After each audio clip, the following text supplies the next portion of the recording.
الله الرحمن الرحيم. قال المصنف رحمه الله حدثنا ابو بكر بن ابي شيبه وابو كريب واسحاق بن ابراهيم جميعا عن وكيع قال ابو بكر حدثنا وكيع عن زكريا بن اسحاق قال حدثني يحيى بن عبد الله بن سيفي عن ابي معبد عن ابن عباس رضي الله عنه عن معاذ بن جبل رضي الله عنه قال ابو بكر وربما قال وكيع عن ابن عباس قال ان معاذ رضي الله عنه قال بعثني رسول الله صلى الله عليه وسلم فقال انك تاتي قوما من اهل الكتاب. بسم اللہ الرحمن الرحیم. الحمد للہ رب العالمین والصلاة والسلام علی سید الانبیاء والمرسلین وعلی آلہ وصحبہ اجمعین. اما بعد، یہ حضرت معاذ رضی اللہ تعالیٰ عنہ کو جو بھیجنے کا واقعہ ہے، یہ کس سن میں ہوا؟ فی قول 8، فی قول 9، فی قول 10. علماء نے راجح سن ہجری 10 کو قرار دیا. نبی علیہ السلام نے حضرت معاذ رضی اللہ تعالیٰ عنہ کو یمن کی طرف جو بھیجا تھا، مقام جند کی طرف ان کو بھیجا تھا. ویسے یمن میں پہلے سے دین پہنچ چکا تھا اور پھر یمن کو 4 ڈویژن میں تقسیم کیا گیا تھا، اور 4 صحابہ کرام کو حضرت نے روانہ فرمایا تھا. اس میں ایک ابو موسیٰ اشعری اللہ تعالیٰ عنہ بھی تھے. ان کو ساحلی علاقے کی طرف بھیجا تھا، اور یہ جو ہیں حضرت معاذ ابن جبل، ان کو مقام جند کی طرف بھیجا تھا. اور مقام جند جو ہیں وہ اس وقت کا کیپٹل تھا، یعنی وہ جو ہیں اصل وہاں کا دارالحکومت تھا. اور اس وقت جن کو گورنر بنا کر بھیجا جاتا تھا، وہ گورنر بھی ہوتا تھا اور جج بھی ہوتا تھا، قاضی بھی ہوتا تھا. جی. اور حضرت معاذ کو جب روانہ فرمایا رسول اللہ صلی اللہ علیہ وسلم نے، تو حضرت معاذ سوار تھے، اونٹنی پر سوار ہو کر جا رہے تھے، اور نبی علیہ السلام پیدل چل رہے تھے ساتھ ساتھ، اور کچھ نصیحت کرتے جا رہے تھے. ان نصائح میں ایک نصیحت حضرت نے یہ بھی فرمائی تھی کہ معاذ شاید اب تم واپس آؤ گے تو مجھے نہیں پاؤ گے. اور ایسا ہی ہوا کہ واپس نہیں پا سکے، حضرت کا انتقال ہو گیا تھا.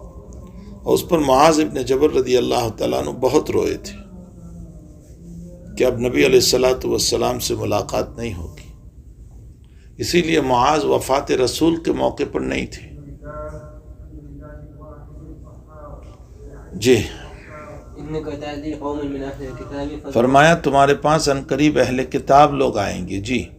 ان کو پہلے ایمان کی دعوت دینا، سب سے پہلے ایمان کی دعوت. اس لیے کہ اہل کتاب کو ایمان کی دعوت اس لیے دینا ہے کہ یا تو وہ عیسائی ہیں تو پھر وہ قائل ہوں گے عیسیٰ کے ابن اللہ ہونے کے، اور اگر وہ یہود ہیں تو اس صورت میں وہ نبی علیہ السلام کی نبوت کے ماننے والے نہیں.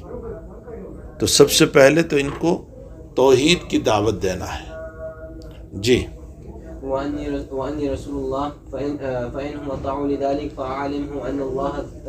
اگر اس کو مان لیں تو پھر ان کو کہنا کہ نماز تمہارے اوپر 5 وقت کی فرض ہے.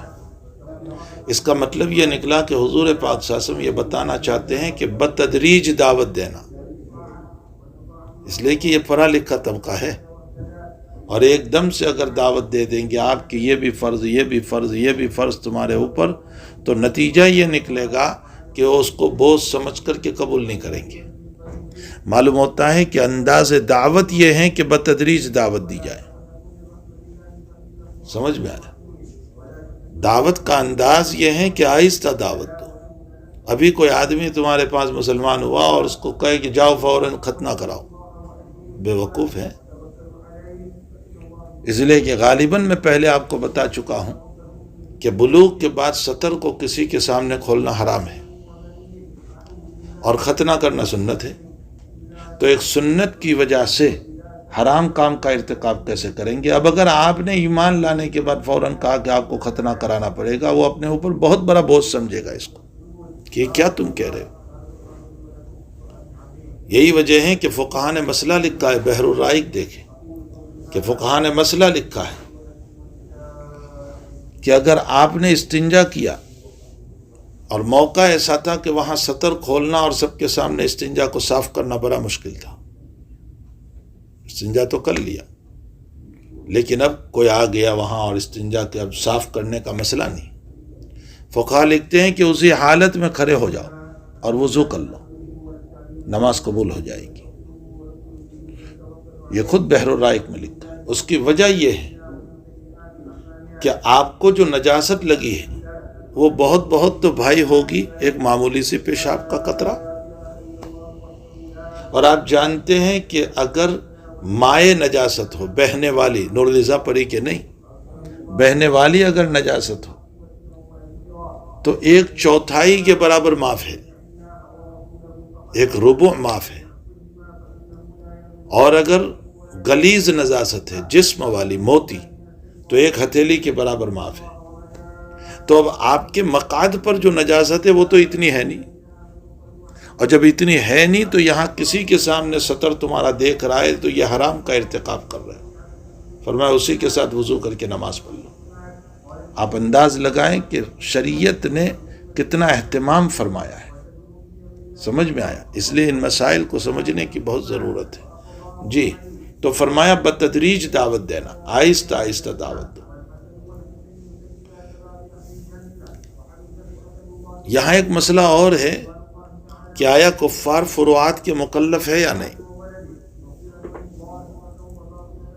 یعنی اس میں تو اتفاق ہے کہ کفار جو ہیں وہ عقائد کے مکلف ہیں، اس لیے کہ قرآن جگہ جگہ ان کو کہتا ہے یا ایھا الناس اعبدوا ربکم، اے لوگو تمہارے رب کی توحید اختیار کرو۔ تو ایمان کے عقائد کے تو یہ مکلف ہیں، لیکن آیا یہ لوگ اس کے مکلف فروعات کے جیسے نماز، روزہ، زکوٰۃ اس کے مکلف ہے یا نہیں؟ خود حنفیہ میں 2 قول ہیں۔ ایک قول یہ ہے کہ فروعات کے مکلف نہیں، اور اس کی وجہ یہ ہے کہ بھئی اگر ایمان ہی نہیں ہے تو فروعات کا کیا مسئلہ؟ لیکن حنفیہ کا دوسرا قول یہ ہے کہ فروعات کے بھی مکلف ہے، اس لیے کہ اللہ تعالیٰ قرآن کریم میں فرماتے ہیں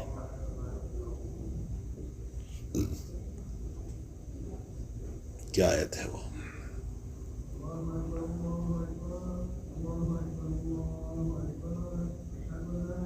قالوا لم نک من المصلین ولم نک نطعم المسکین وکنا نخوض مع الخائضین۔ ہم نماز نہیں پڑھتے تھے دنیا میں، اور ہم کھانا نہیں کھلاتے تھے لوگوں کو، یہ فروعات ہی تو ہے۔ وَلَمْ نَكُ نُطْعِمُ الْمِسْكِينَ وَكُنَّا نَخُوضُ مَعَ الْخَائِضِينَ، اور ہم بھی مذاق کرنے والوں میں سے تھے۔ یہ اس بات کی دلیل ہے کہ فروعات کے بھی مکلف ہیں۔ بعض لوگوں نے، جو لوگ کہتے ہیں کہ فروعات کے مکلف نہیں ہیں، وہ اس روایت سے استدلال کر رہے ہیں، اس لیے کہ پہلے ایمان کی دعوت دو، اور جب تک ایمان نہیں وہاں تک اعمال نہیں۔ سمجھ میں آیا؟ انہوں کا استدلال اس سے ہے۔ پھر دوسری بات یہ ہے کہ وہ لوگ یوں کہہ رہے ہیں کہ بغیر ایمان کے نیت ہی کا اعتبار نہیں، اور جب نیت کا اعتبار نہیں تو عبادت کا اعتبار کیسے ہوگا؟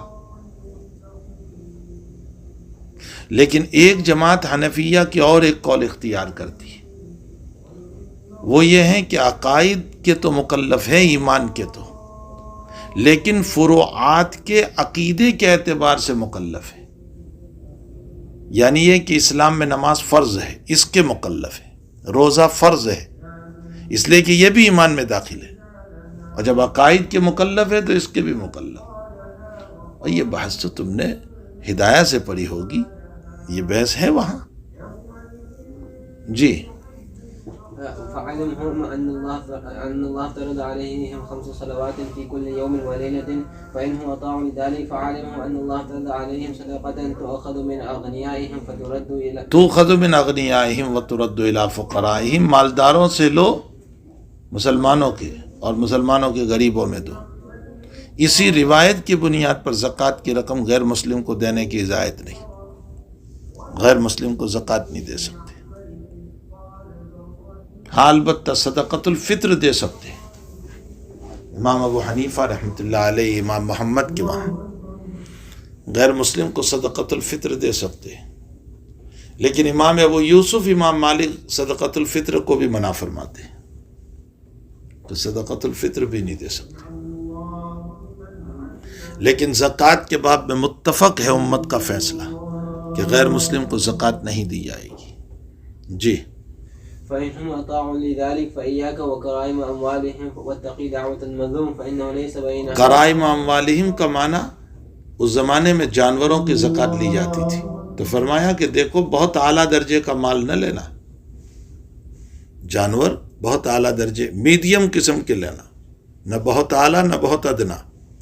بہت اعلیٰ لینے میں مالک کا نقصان اور ادنا لینے میں جو ہے اور ادنا لینے میں غریب کا نقصان ہوگا. چھوڑو نماز ہو رہی. اعلیٰ لینے میں مالک کا نقصان ہوگا اور ادنا لینے کے اندر غریب کا نقصان ہوگا، اس لیے میڈیم قسم کا لے. لیکن ساتھ ساتھ یہ بھی فرمایا کہ دیکھو واتقی دعوت المظلوم، مظلوم کی بد دعا سے اپنے آپ کو بچانا، اس لیے کہ فَإِنَّ بَيْنَهَا وَبَيْنَ اللَّهِ حجاب، اس لیے کہ اس کے اور اللہ کے درمیان کوئی پردہ نہیں ہوتا. لَيْسَ بَيْنَهَا وَبَيْنَ اللَّهِ حجاب.